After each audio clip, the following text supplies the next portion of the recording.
I'm gonna let this cycle for a few seconds because I don't trust YouTube. That's sad that I'm using a platform and I don't trust it.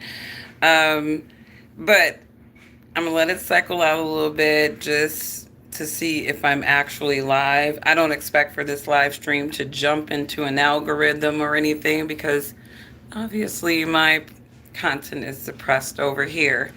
So in my last live stream in the end, I touched on the recent case of Nolan Wells. And I'm pretty sure if you're on the internet, you should have heard about this situation with Nolan Wells because it's all up in my feed. And it should be all up in your feed. It's just an algorithm friendly, I would say, news story, if you will, and it's sad. So Nolan Wells was an 18-year-old young man who was, unfortunately, his life was ended. Now, they don't really know at this point. Everybody is running on assumptions on the internet, right? We do have some details about the case that helps us to set a foundation for our assumptions, right? And so, obviously, people like to narrate every single interaction, every single exchange between black and white people specifically as having a premise of racism. That's kind of like the foundation that you see a lot of people on the internet, creating is this was all about racism, right? And sometimes, I question racism being the go-to for the reason or the outcomes of the negative outcomes of black and white people all the time. First of all, America programs their people to be racist, but there's a lot of people who reject the programming of the American propaganda machine to be racist people.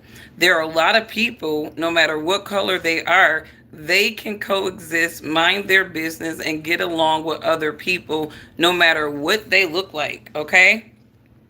And I say that to say because every time there is a scenario where there's a negative outcome between black and white people, it's always racism as the spirit behind why that situation happened. And perhaps there could be some underlying thing, but sometimes I feel like we need to just give humans being human a try as well. And I say this to say because you have these people where, Nolan Wells's family seem like they are practical people. They seem like they would not sit there and and subject their kids to an environment where they were continuously around racist people. That doesn't seem like they don't seem like those kind of people.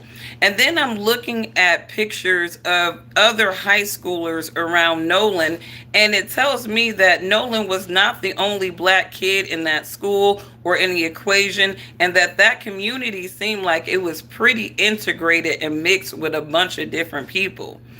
So, to me, when we're using the racism premise, it's like I kind of go back to myself and the community that I exist in. There are black people on my street, but on both sides of me, across the street, I have white neighbors. We have lived on the same block for years. We get along. We don't be in each other's business.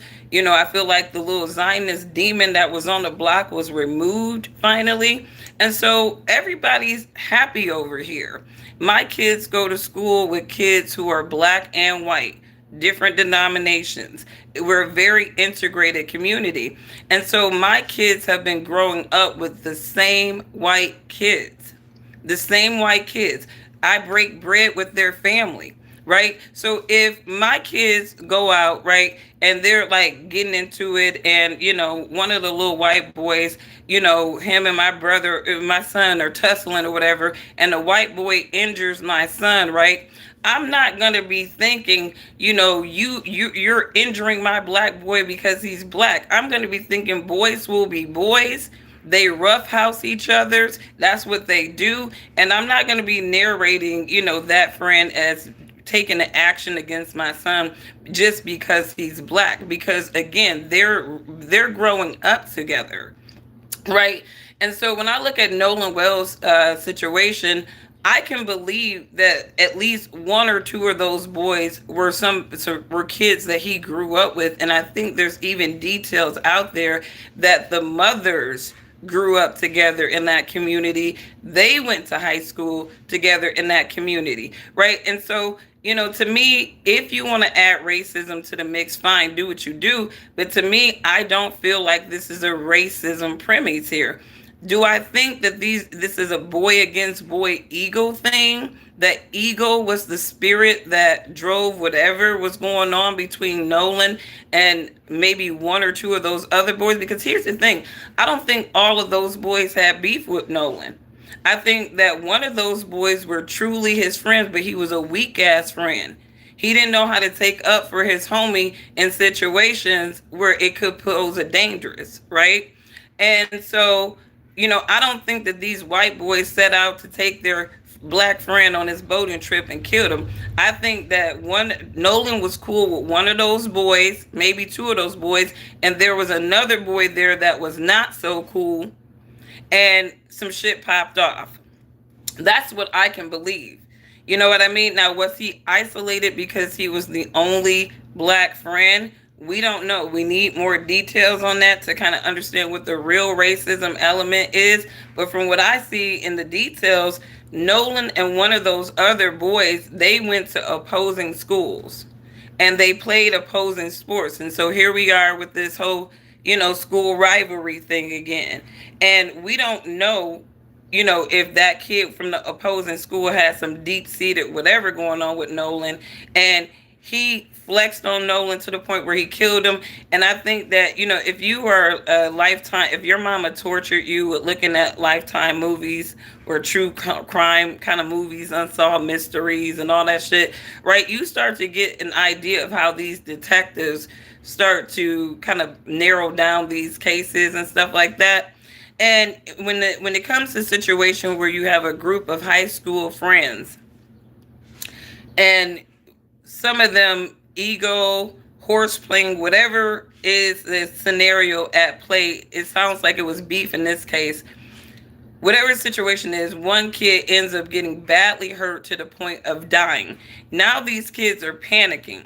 These kids tend to panic, right? And they start to like, oh my God, like my whole life is ahead of me. They're not thinking about the kid that just died. Now they're thinking about their own life, their own consequences. And you always have that weak ass friend in the equation, right?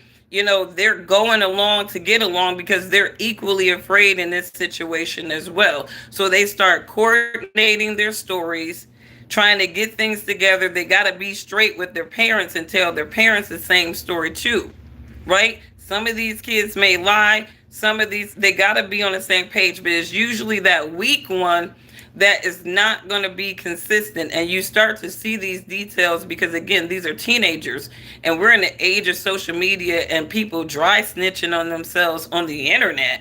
So somebody's going to snitch and somebody's going to be riddled with guilt. And usually that's how you see the whole story. And again, on these Lifetime stories, usually it's these kids kill another kid. They coordinate a story. Sometimes, they will be able to get away with it, move on with their lives as if nothing happened. But there's always that one fucked up kid in the equation that cannot let it go. And so they're going to be hunted about it for the rest of their life. And sometimes justice don't come until like decades later for some of these kids. And then some of these kids, you get that one weak friend, they start singing like a canary, telling everything they know, trying to cover themselves. And I can kind of see that happening in this situation because there's already too many inconsistencies. Why did the parents have to hunt down the phone? Why was there a delay in communication that he was even missing? There's a lot of details.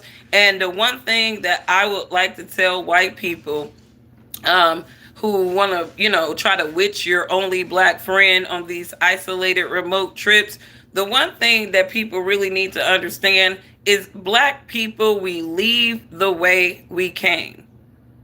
And even if he was in a mixed little community around, comfortable white friends, The code in our community is that we leave the way we came. So there's no way that you're going to, and we're not going to be isolated from our phone. If we stay behind anywhere, there is a solid plan B at play, meaning that excuse me, I know how I'm going to get home. No, we do not sit there, especially when we're in some remote place. We're not staying behind. That's not a black people thing. It might be a white people thing all day.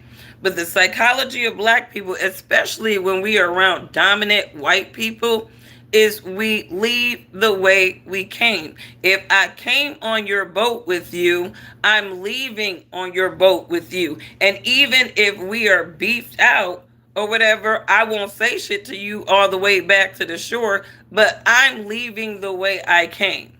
And to me, if I got a friend that would even leverage, you're on my boat and I'm going to leave you, I'm never going to fuck with you again. You're not my friend, and I already see the spirit and psychology behind a person like you, and we don't align. So, it's a lot of things in the story that were red flaggy to begin with. And, the only thing that I would like to say, though, is, we got to give, the human scenario, credit for some of these situations to the human ego, right? Just because you get Nancy and Latonda, they get into it or whatever like that. Sometimes Latonda, the black woman, could really be wrong, right? Or sometimes Nancy could be wrong because she running her mouth about business that don't got nothing to do with her. So Latonda had to check her. But, you look at the human element. Is this racism at play? Or is this person just a nosy ass person that met the right person not to be nosy with? Right? Some things it's just, you got to look at the characters and the spirit of people too. Is the spirit governed by racism, or is it governed by something else? You know what I mean? And I feel like in certain situations, it's not all about racism. It's about, sometimes it's ego and pride at play. And I can imagine Nolan being around his comfortable right friends, and there's that one uncomfortable element, right? Ego and pride is at play. And, that's something that I would at least like for people to consider, right? It's easy to turn every single dispute between black and white people into a racist thing, when sometimes it just could be the human ego at play.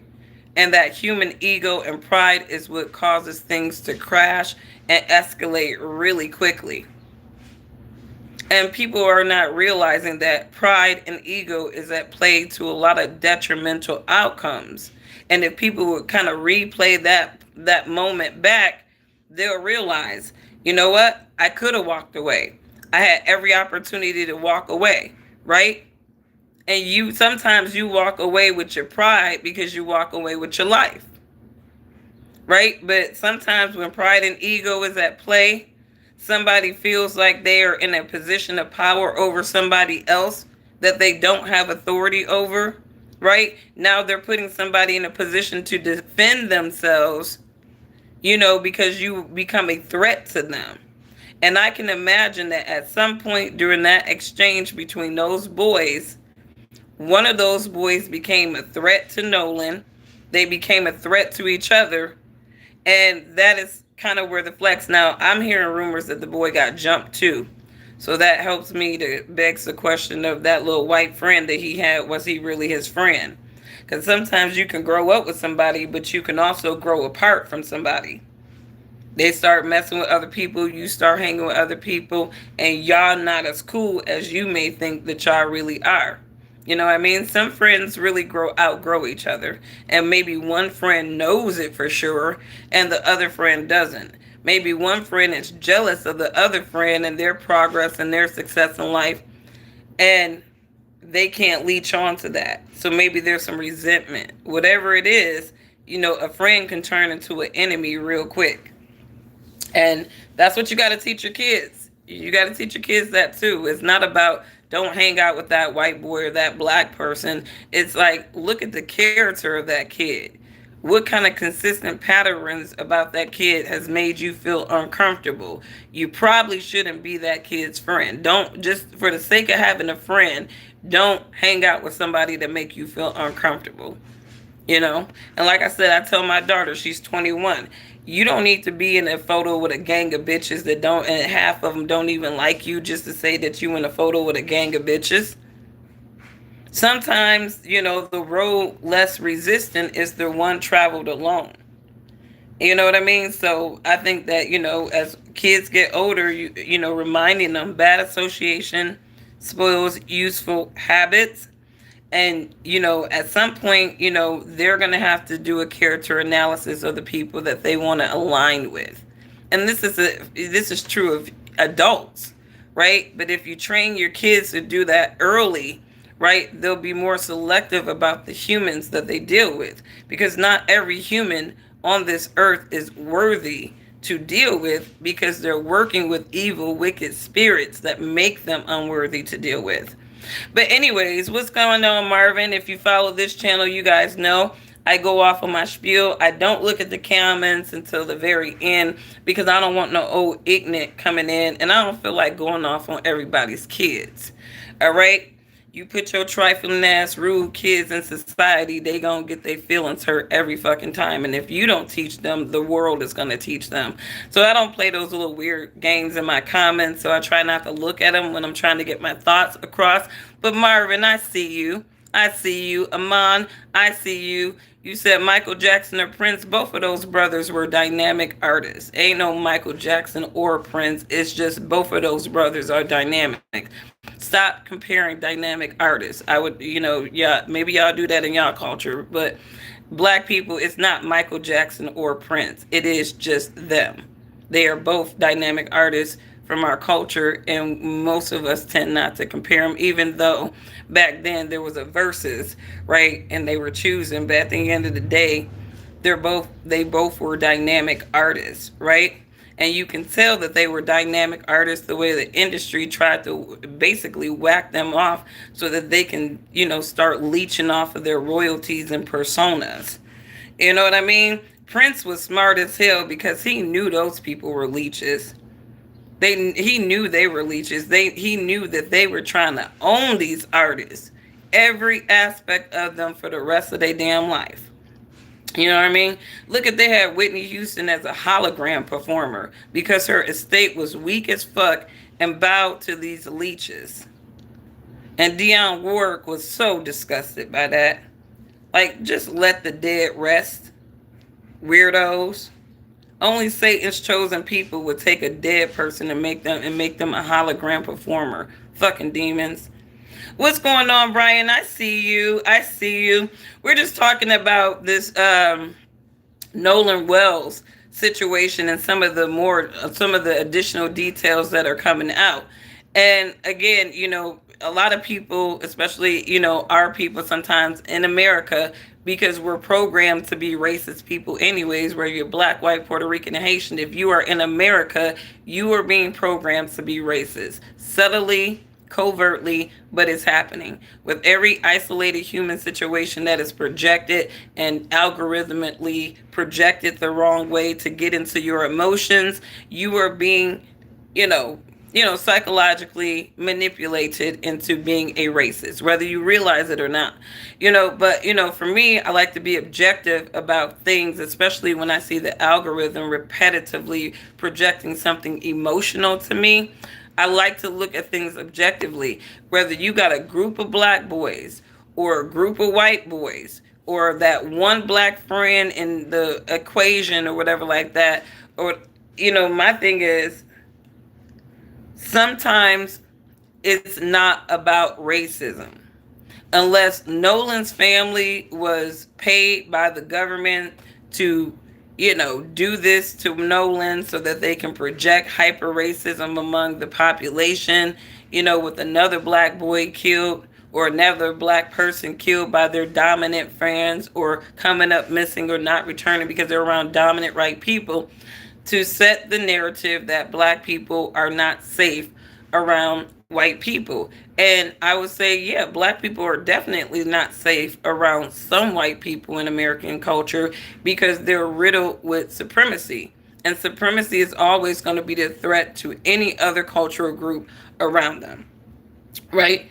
But I wouldn't make the argument that black people are not safe around all white people because that would be very ignorant. Because again, I can be around a bunch of my people and I could just be doing my thing thinking that everything is cool, and there could be a gang of jealous bitches that I didn't do shit to, and they may have an interest in seeing me embarrassed or harmed, and I could be very much unprotected in an environment where I'm trying to have a good time partying, and there's a gang of bitches that are jealous of my energy, and so they on some weird ass scheming shit.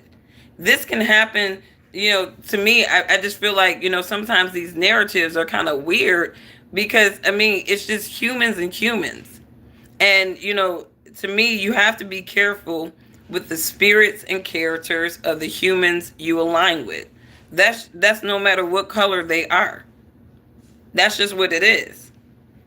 You know what I mean? And when we talk about Martin Luther King and we talk about, the contents of somebody's character, those contents are like the reoccurring patterns and observations that we see as people outside looking into that person. Is this a person that has a spirit that sits well with me? See, a lot of people are hanging out with people, they do shit, they say shit that don't really align with their spirit, but for the sake of saying I have a friend or I'm in this crowd or whatever, they go along to get along. You know what I mean? And so there's no selectiveness about the spirits and the characters that you're subjecting yourself to. And so I can see, one of them white boys was probably a pretty decent person, but he was a weak ass person. And to go along to get along in a bad scenario that where he was not a good friend. He's like he was bigger than us and he was scared. No, your dad raised a punk ass dude. Because if Nolan was your friend, he should not have been getting jumped by anybody. And you shouldn't have been just standing there watching your homeboy get jumped. You should have been in the brawl too.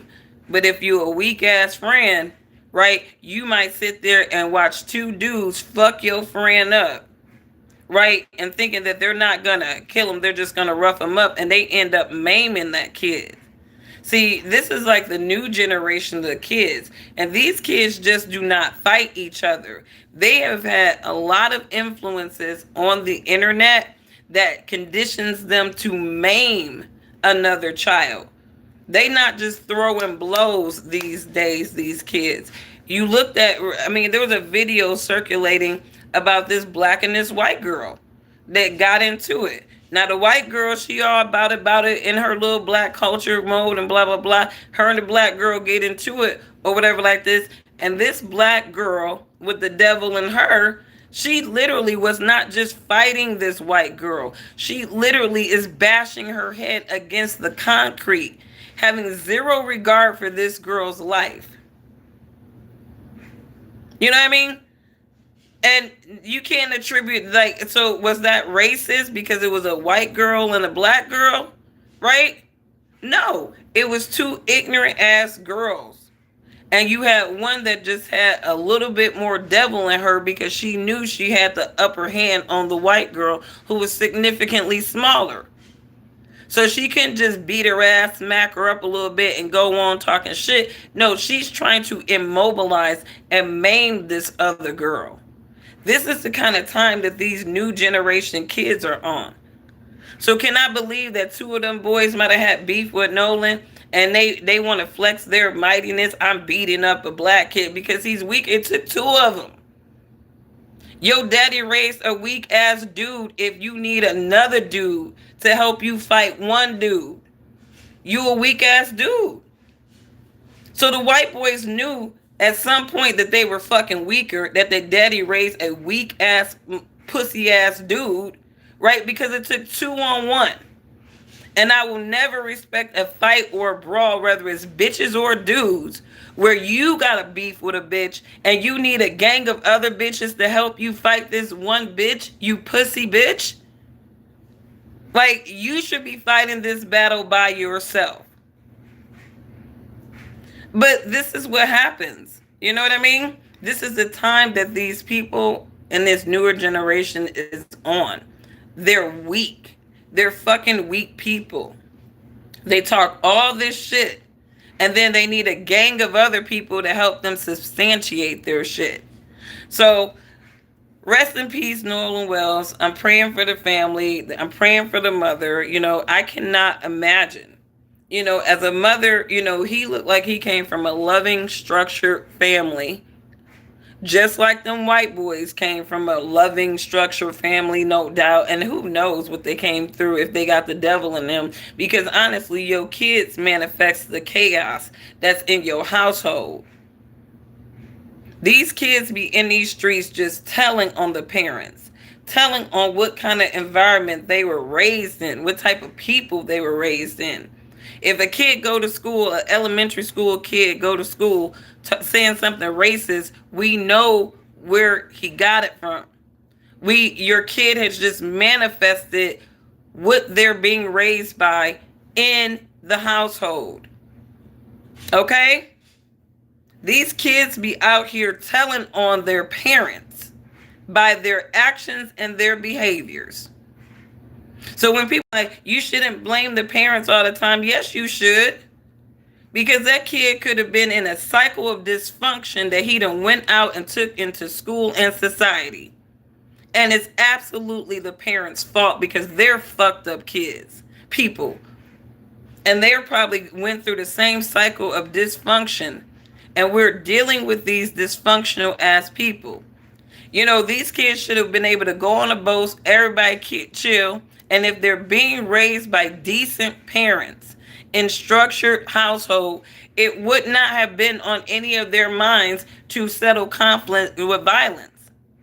And here you got one white kid that got a whole judge as a mama. And the mama needs to shut the hell up because I guess there's like rules for judges who are tied to cases like that where she shouldn't even be making public statements. Like this it could possibly be something reportable for her out here making public statements about something that's really new and active in investigation. So, just because you got a judge title does not mean that you don't have rules governing your own particular role in society. And just because you a white woman and the mother attached to this particular situation does not mean you should be out here making public statements. So, this is a very interesting situation, but I look at human beings as human beings.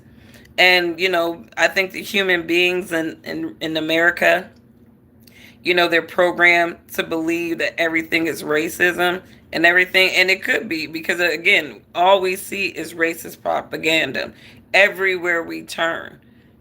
Our music artists, the politicians, the cinema people, they're all crying racism and justice, all the same fucking thing. So we are programmed to think that every fucking scenario considering, involving black and white people has a racist premise when really there's so many other things to consider. Aside from racism, the human spirit and ego is definitely one of the factors, the human intentions. All of those things are just as equally important factors to consider as racism. And for me, I'm actually going to give racism the lower cause on here because you're dealing with a bunch of boys. And you're dealing with boys who play sports who are running on ego. And sometimes, even if you're dealing with a black or white boy, it can have nothing to do with how that person looks and everything about how that person is as a person. Are they an asshole for no fucking reason? You know what I mean? Some things is not, it's not about racism. You're just dealing with a fucking asshole, a universal asshole. And, even if it's a white on black, this person could be a universal asshole to everybody. So, even when I'm dealing with white people and they're kind of rude or whatever like that, I look at how they deal with other white people. I'm like, oh, you on the same shit with them too. Sometimes I'm not gonna internalize that to racism because they could be just a universal asshole. And that's how, a lot of people could be universal fucking assholes. Has nothing to do with racism. You look at how they treat their own people. They are very consistent, right? Some people are just universal assholes. Sometimes it's not even racism that's governing how they're treating somebody. It is, I'm an asshole universally, and this is how I treat everybody. It just so happens you're being a black woman experiencing my assholiness. You know? That's just me. Thanksgiving in Mississippi, fried fish, turnip greens, and sweet potatoes with melted butter. Damn. I hear they cook better down south. I hear they cook better down south. So that is good. Hi, please stop talking about this. Marvin, if you do not like the discussion, you gotta get off this channel and go do something else. You know what I mean? You can't come over to this channel telling me what to stop talking about. You need to take your ass to your own channel and talk about what you want to talk about, or at least go to a channel that's talking about what you want to talk about, how you want to talk about it. All right, but we don't micromanage me over here. I'm not one that says the audience is right and give the audience what they want. If the audience is not pleased, right? There's going to always be a portion of your audience that's going to resonate with what you say, and that's cool. I rock with those people. And then there's going to be people who like vehemently oppose the things that I say, or they may disagree. And it's like, okay, you are entitled to have your sentiments, because I'm not asking anyone to agree with me over here. But what I'm saying is that these are my thoughts and my opinions, and you don't get to micromanage them. All right. So you got to check out of them if you don't like them. It's like really simple. And I don't understand why humans make shit so hard. It's like the person who announces that they're going to be deleting people from social media. Like, if you don't just shut the fuck up, do it, and move on with your life, because 9 times out of 10, the people that you're deleting are not going to care. Just do it and move on. You know what I mean? People always want to make announcements. It's like, just shut the fuck and do it. You know what I mean? People are weird to me. I saw this young lady, and it was disturbing to me. She's like, my baby died, and she's filming the whole thing, like live streaming it, and she's crying, but she's looking at the camera, and she's like, and I'm like, what the fuck is this? Like, is there nothing to keep to yourself? Like, is there nothing to keep for yourself? Like, why am I looking at you caressing your dead baby? I don't know you. I had no connection to your pregnancy. Why are people oversharing things on the internet these days? I mean, is there no intimate moment to keep, for yourself and your family? Like, is there not? Right? I don't want to see a dead baby that you gave birth to on the internet, and you're crying, and you're like, my baby died. And, you're looking at the camera. Are people engaging in this? My baby died. I'm like, God, just destroy humanity now. I'm on the camp of Judgment Day. All right. I'm on the camp of Judgment Day. I just set it all on fire. Turn the electricity off. But let me know what you guys think about the recent developments with Nolan Wells. Lots of suspect shit happening. You have these kids in a scenario where another kid has died among them, and there's obvious foul play. There's a lot of chains of things and communication that are not straightforward. It's almost like they needed to give themselves time, right, to create a story that everybody could sync with. And this is where the parents ain't shit. I get where the parents are like, look, you're my kid, and my job is to protect you, but somebody else's child has died. And I think that a decent parent group is going to evaluate, kind of what was the extent to their kid's involvement. And once their kid is kind of cleared by the story that they're telling or whatever, they're going to sing like a canary. Because it's always going to be in a protection of a parent to protect their kid optimally. And it's not going to be their job to think about what happens to any other kid in this situation. If that kid fucked up, go ahead and snitch on him because this is your life, right? This ain't no gang banging shit. They weren't in a gang. There ain't no codes of truth between friends who go out and have an ego trip and somebody dies. It's like, yeah, there was an ego trip. He fucked up. He hurt him real bad. Ain't got shit to do with me. The only thing I did was not speak up because I was afraid. You know what I mean? There's ways for the kid that sings like a canary to get past the shit. But we'll see how this plays out. But you got a lot of families that are going to be trying to protect their kid, but somebody's going to jail in this situation. One of them white boys are going to jail. And it will be a grand day for justice, to be honest with you. It would be a grand day for justice because there are too many individuals who are getting away with shit like this. Their kids, these nepotistic babies, they're not teaching their kids anything. If you are that parent that you can bail your kid out of almost anything they get into, you don't fucking love your kid at the end of the day. You don't love your kid because you refuse to allow your kid to be accountable, right? You think that your kid is above being accountable, and that kid is going to grow to be more and more ungrateful, more and more fucked up because you did nothing to stop their cycle of bad behaviors. You enabled them, right? So the parents are going to have to suffer the guilt for their kids' bad behaviors. And again, out of the actions of your kids, the truth comes out about your parenting all the time. You know what I mean? I always get compliments on my kids. They're so respectful. They're very, calm. You know what I mean? They're, of course, because I'm raising them not to go out into society being entitled, disrespectful ass people. We create an environment of love, aspiration, and art.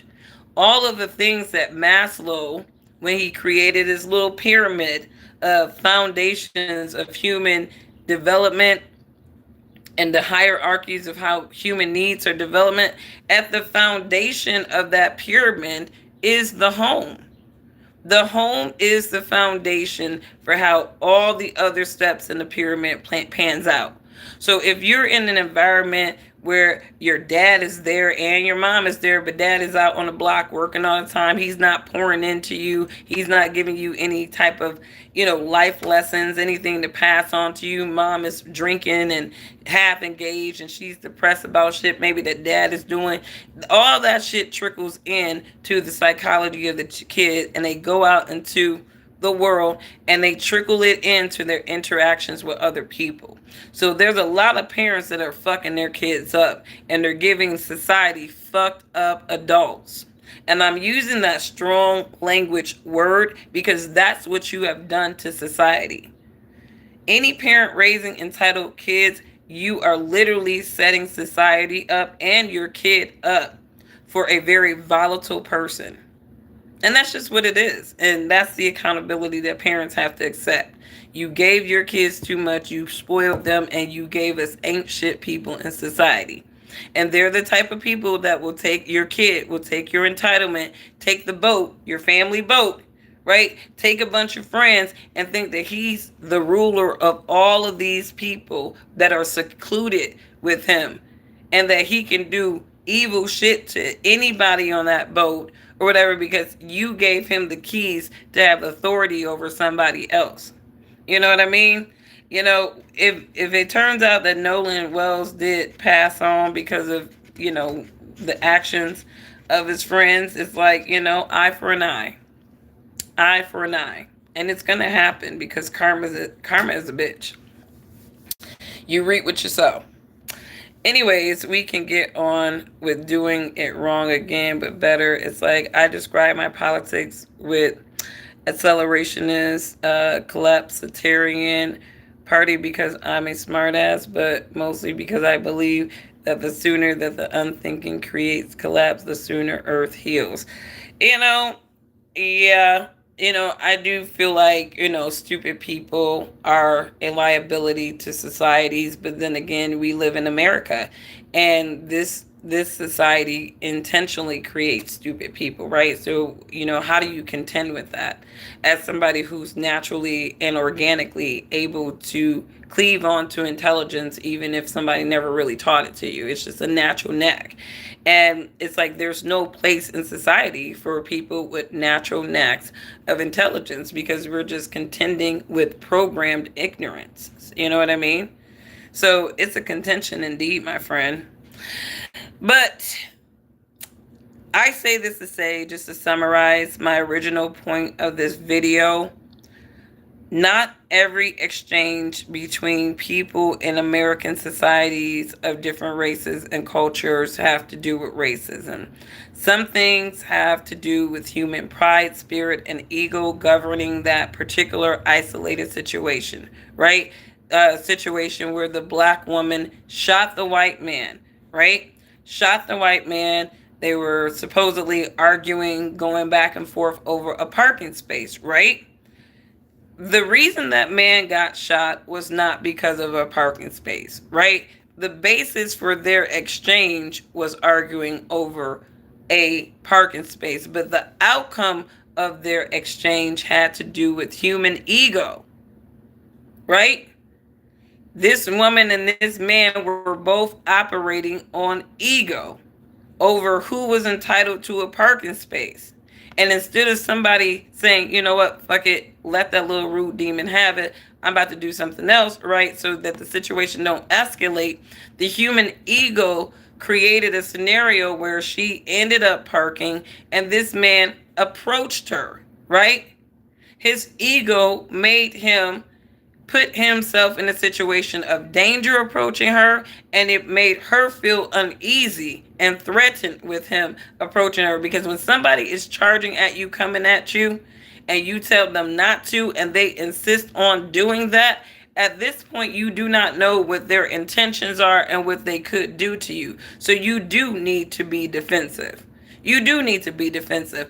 And the problem that a lot of people don't believe is that they are going to be that scenario. That they can just get out and flex on any fucking stranger that they don't know and think that, okay, it's okay for me to do this. And then when that person immobilized them, maimed them, or whatever, now they are a victim.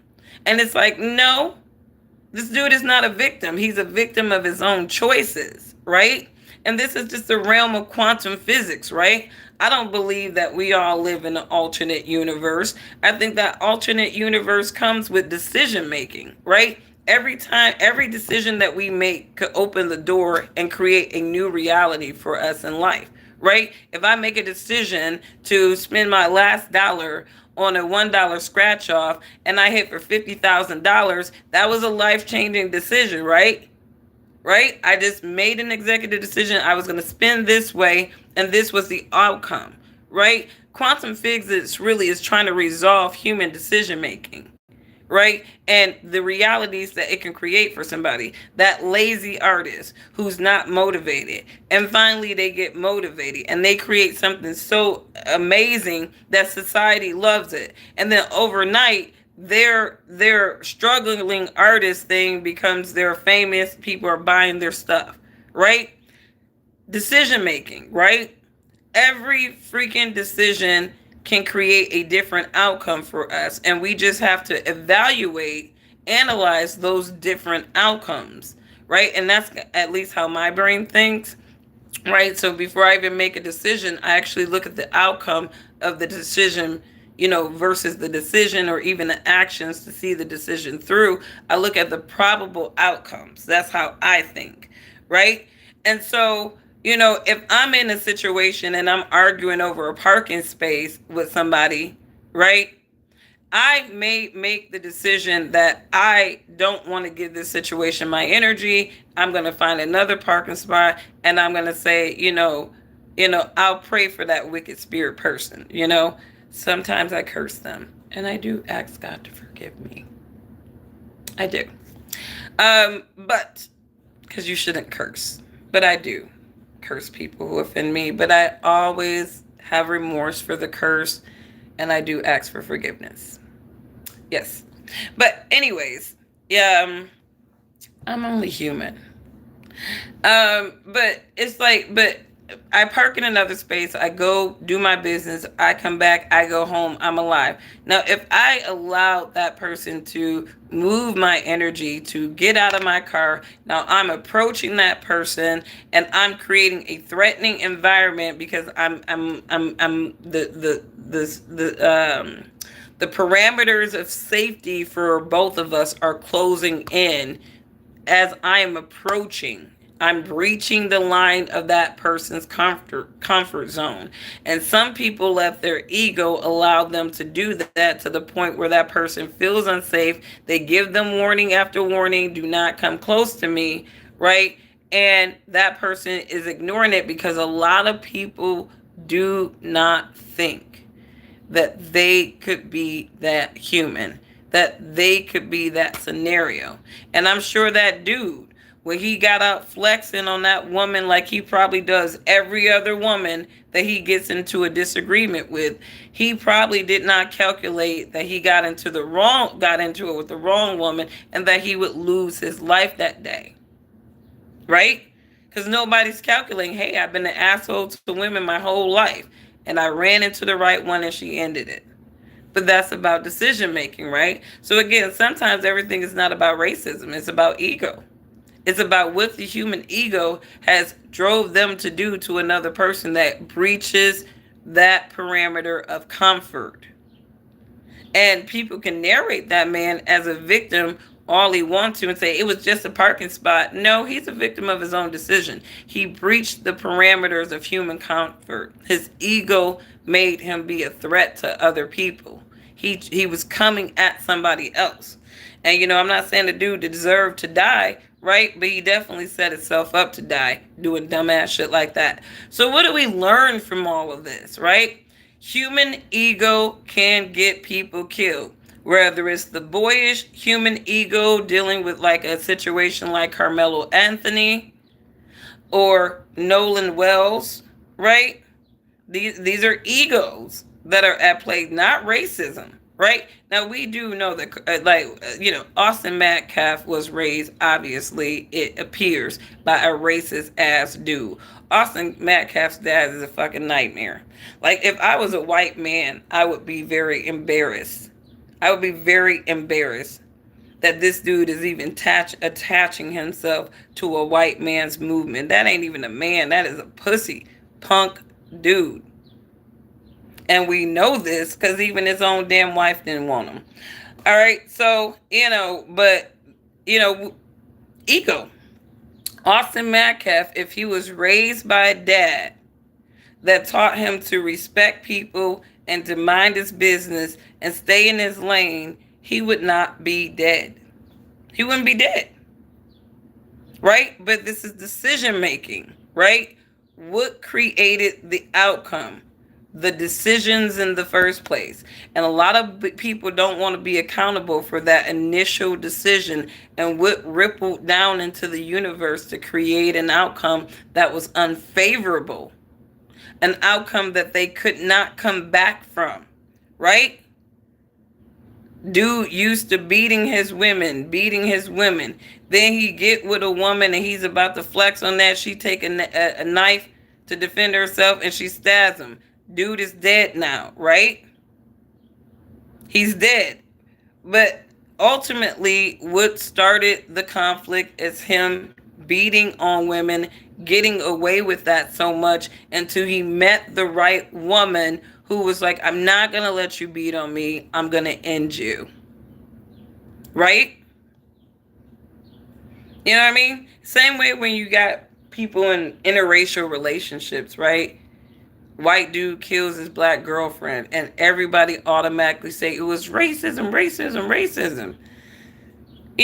Could be, right? Or it could have been a weak ass man who could not measure up to some idea of standard. He had a woman that was obviously doing better than him and he really just didn't like his woman doing better than him.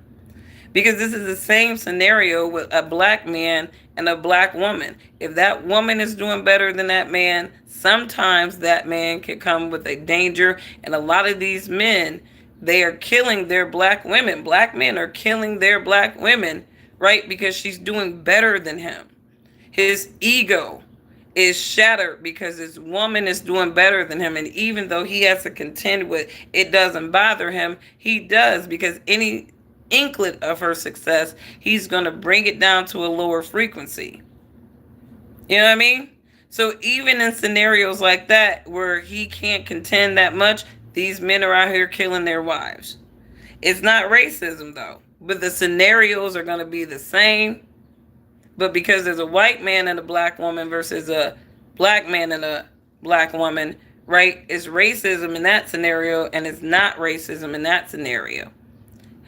It's human behaviors and inclinations at play.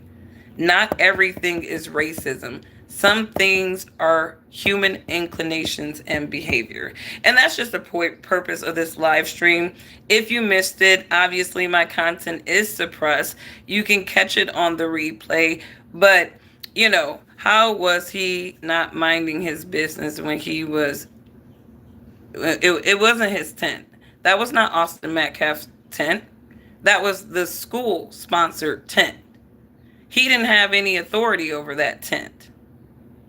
So it wasn't his tent. And again, you hear many school athletes who either played or are currently playing. It's not unusual for a person from another school to be under other kids' tents. They do it all the time, right? But Austin came over flexing. Austin came over flexing the racism that he learned from his father on Carmelo. And he lost his damn life. So this is a lesson for white fathers. Please teach your sons not to just isolate black boys and go flex on them, because they might lose their life like Austin Metcalf did, right? Austin Metcalf is dead because his father was a failure as a father. And unfortunately, even Carmelo's parents may have been derelict of their duty in terms of teaching this boy to have self-control to walk the fuck away. But we don't because it looks like Carmelo had an opportunity to just get the fuck up and walk fuck away, so it didn't escalate to that point. So lots of things at play here. Right? And again, mind your own damn business, right? Austin Metcalf did not have to go up to Carmelo and say shit to him. It was raining. There was a circumstance where he was there. He wasn't fucking with nobody. He wasn't bothering nobody. So why are you bothering him? And this is the thing. I mean, I just saw a video. This Hispanic lady, she had charged her phone. She went to go charge her phone and she left her bag sitting down. And then this white guy in the airport was like, old white guy, he was sitting with his wife. And he was like, well, you left your bag here and you shouldn't do that and blah, blah, blah. And she was like, are you fucking airport security? She cussed that white man out. And he was an old man, and I'm all about respecting the elders. But when the elders can't respect, they have not learned from this game called life, and they don't know how to mind their own damn business, then they don't deserve respect. She cussed that man out, and he deserved to be cussed out. And his wife didn't say not a motherfucking thing, because she knew he was wrong. Everybody around is like, oh, that didn't bother me. I saw her there. I saw her walk away. I saw what she was doing. It wasn't bothering me that her bag was just sitting there. And she, you know what I mean?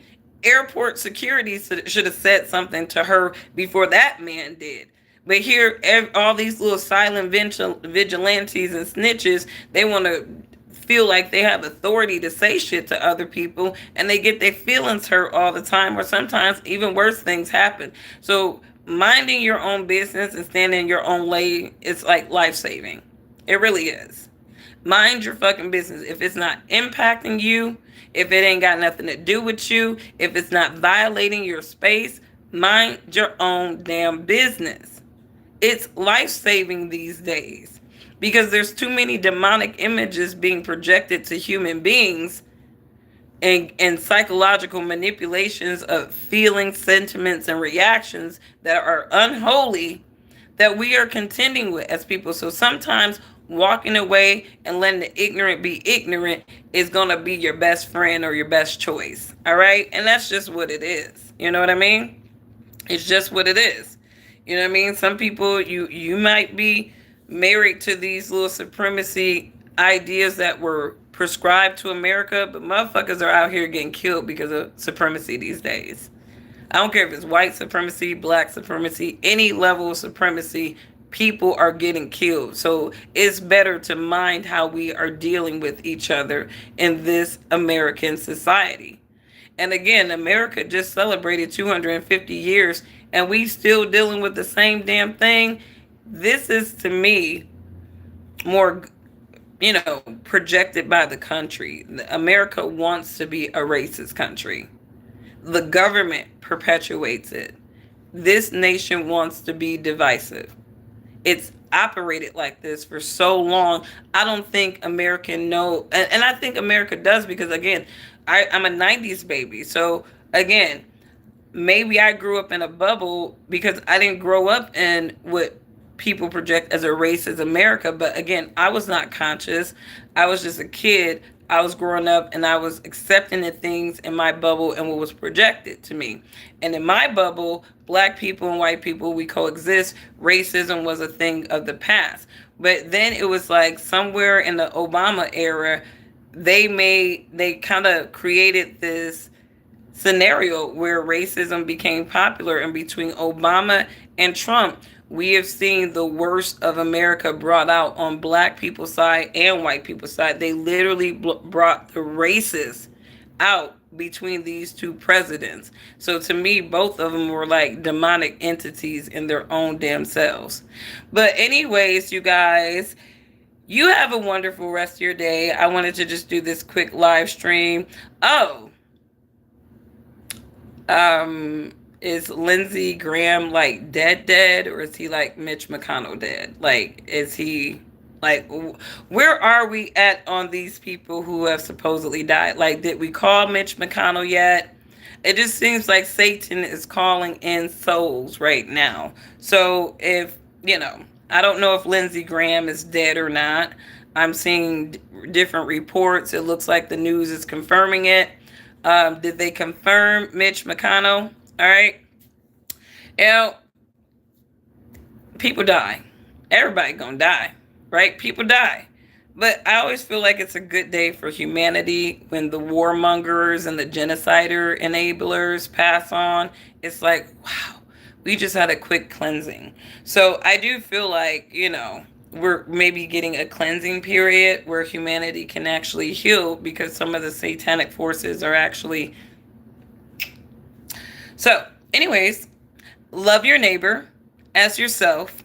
If you would not disrespect or abuse yourself, do not disrespect or abuse your neighbors.